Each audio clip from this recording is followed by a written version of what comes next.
नमस्कार, मैं हूं सुचारिता कुकरेती। टॉप 20 रिपोर्टर्स की शुरुआत करेंगे इस वक्त की बड़ी खबर से। जम्मू कश्मीर में एक बस के खाई में गिरने से 16 लोगों की मौत हो गई है।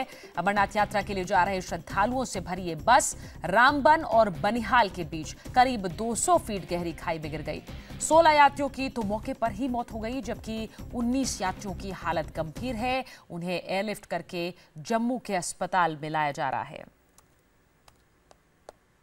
और हमारे सहयोगी रमन सैनी इस वक्त हमारे साथ फोन लाइन पर हैं। रमन, बड़ी दुर्घटना, ये क्या बताया जा रहा है प्रत्यक्षदर्शियों द्वारा? क्या कुछ जानकारी वहां से, और जो घायल हैं उनकी हालत के बारे में क्या अपडेट? देखिए, निश्चित रूप में एक दुखद घटना है, क्योंकि सुबह तड़के जो है कॉन्वॉय के माध्यम से जो अमरनाथ यात्रा के लिए कॉन्वॉय निकलती है, उसमें Jammu Kashmir road transport corporation की ये बस जो है वो निकली थी पहलगांव के लिए।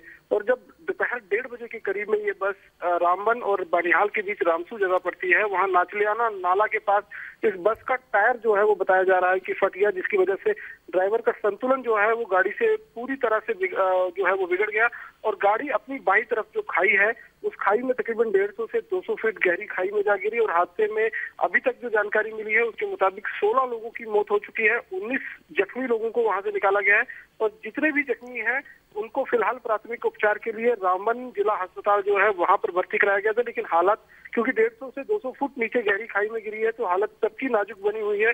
इसलिए अब प्रशासन ने फैसला लिया है कि इन सभी 19 जो घायल हैं इनको एयरलिफ्ट करवाकर जम्मू हॉस्पिटल शिफ्ट कराया जाएगा, ताकि बेहतर जो है उपचार इन घायलों का हो सके। प्रशासन ने हालांकि इस हादसे के बाद जो है जम्मू श्रीनगर नेशनल हाईवे पर भी लंबा जाम लग गया था, तो अब फिलहाल क्योंकि रेस्क्यू पूरा कर लिया गया है, सभी फंसे हुए लोगों को हॉस्पिटल पहुंचा दिया गया है और वहां पर उनका उपचार चल रहा है। वहीं दूसरी तरफ प्रशासन अब इस पूरे हाईवे को सुचारू करने के लिए भी कवायद कर रहा है और उम्मीद है कि 1 या 1.5 घंटे तक ये पूरा हाईवे भी जो है सुचारू हो जाएगा। जी, जैसा आपने बताया, अब यहाँ से तकरीबन 19 यात्री ऐसे हैं जिन्हें एयरलिफ्ट किया गया, इन्हें अस्पताल भी पहुंचाया गया है। इनकी हालत कैसी बनी हुई है रमन? ये देखिए, प्राथमिक उपचार के लिए सभी 19 घायलों को फिलहाल जिला जो अस्पताल रामबन का है वहां पर रखा गया है, वहां पर इनको प्राथमिक उपचार दिया गया है। हालात सबके जो है कुछ चिंताजनक बनी हुई है, क्योंकि मैंने जैसे बताया कि 150 से 200 फीट गहरी खाई में जो है वो बस लुढ़कते हुए जो है वो गिरी है। तो आप खुद अंदाजा लगा सकते हैं कि किस तरह का वो मंजर रहा होगा और किस तरह की जो मुश्किलों का सामना कर ये लोग अपनी जान सुरक्षित रख पाए हैं। और 19 लोग जो है घायल हैं। अब हालांकि क्योंकि जो घायल है उनकी हालत खराब है, इसलिए अब इनको बेहतर इलाज के लिए जो है जिला प्रशासन और जो राज्य सरकार है वो एयरलिफ्ट करवाकर जम्मू के जीएमसी हॉस्पिटल, जो बेहतर हॉस्पिटल है, वहां पर शिफ्ट किया जा रहा है। और उम्मीद है कि 1 या आधे घंटे तक ये हेलीकॉप्टर जो है वो जम्मू पहुंच जाएगा और उसके बाद इनका बेहतर इलाज यहाँ पर जम्मू में किया जा सकेगा। जी, और साथ ही रमन, जो लोग जिनकी जो इस पूरे दुखद हादसे में मौत हुई है, इन लोगों की पहचान कर ली गई है वहां पर? कौन कौन लोग इसमें सवार थे?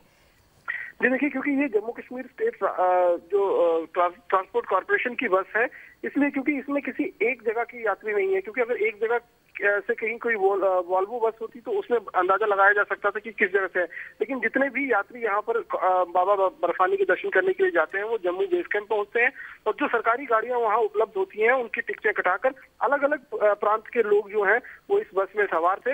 हालांकि अभी जो है प्राथमिक जो जांच चल रही है उसमें सबसे बड़ी जो प्रायोरिटी है प्रशासन की, वो घायलों को जम्मू हॉस्पिटल तक पहुंचाना है और रेस्क्यू करना था, इसलिए वो काम पूरा हो गया है और घायलों को अब फिलहाल जो है वो एयर रेस्क्यू करवाया जा रहा है। और अब जो है आगे शिनाख्त की जाएगी कि लोग जो जिनकी दुखद मृत्यु हुई है इस पूरी घटना में, वो लोग कहाँ से हैं और उनमें से कितने लोग जो है एक दूसरे के रिश्तेदार हैं या कहाँ से वो लोग हैं, उनका जानकारी जो है वो कुछ समय के बाद जो है वो बिल्कुल सही कह रहे हैं, क्योंकि जो प्राथमिकता रही वो इनको रेस्क्यू करने की और इनको जल्द से जल्द उपचार पहुंचाने की। जैसा रमन ने कहा कि इन सभी को अस्पताल पहुंचाया गया है। बहुत बहुत धन्यवाद रमन आपका।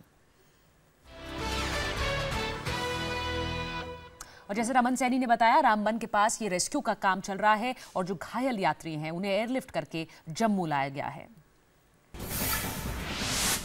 हादसा आज दोपहर करीब 1:30 बजे हुआ। रामबन और बनिहाल के बीच में रामसू के पास नट निराना नाले पर जैसे ही बस पहुंची उसका टायर फट गया। बस बेकाबू होकर 200 फीट गहरी खाई में गिर गई। 16 लोगों की मौके पर ही मौत हो गई। 19 लोग घायल हैं, जिन्हें जम्मू के अस्पताल में इलाज के लिए एयरलिफ्ट किया गया है। आप देख सकते हैं कि यह खाई कितनी गहरी है। घायलों में से कुछ की हालत बेहद गंभीर है, यह बस पूरे कॉन्वॉय के साथ चल रही थी। मोड़ पर इसका संतुलन बिगड़ गया। बस का नंबर JK02Y0594 है। जम्मू कश्मीर रोडवेज की यह बस अमरनाथ तीर्थ यात्रियों को लेकर जम्मू से पहलगाम जा रही थी। रामबन और बनिहाल के पास बस करीब 200 फीट गहरी खाई में गिर गई। हादसे में 16 लोगों की मौत हो गई, जबकि 19 से ज्यादा लोग घायल हैं। चश्मदीदों के मुताबिक बस का टायर फटने से बस का बैलेंस बिगड़ा और बस खाई में गिर गई।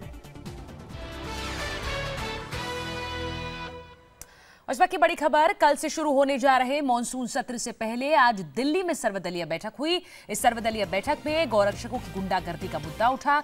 विपक्षी दलों ने गौरक्षकों की गुंडागर्दी पर लगाम लगाने की मांग की। इस पर पीएम मोदी ने कहा कि सरकारें हिंसा करने वाले गौरक्षकों पर सख्त कार्रवाई करें। मोदी ने यह भी कहा कि गोमाता की रक्षा के लिए कानून है, ऐसे में गौरक्षकों को कानून अपने हाथ में नहीं लेना चाहिए। आपको दिखाते हैं प्रधानमंत्री नरेंद्र मोदी ने अब से थोड़ी देर पहले क्या ट्वीट किया। उन्होंने कहा, गाय को हमारे यहां मां मानते हैं और लोगों की भावनाएं जुड़ी हैं, लेकिन ये समझना होगा कि गौरक्षा के लिए कानून है और इन्हें तोड़ना विकल्प नहीं है। इसके साथ ही उन्होंने ये भी ट्वीट किया कि देश की छवि पर भी इसका असर पड़ रहा है। राज्य सरकारों को ऐसे असामाजिक तत्वों पर कठोर कार्रवाई करनी चाहिए।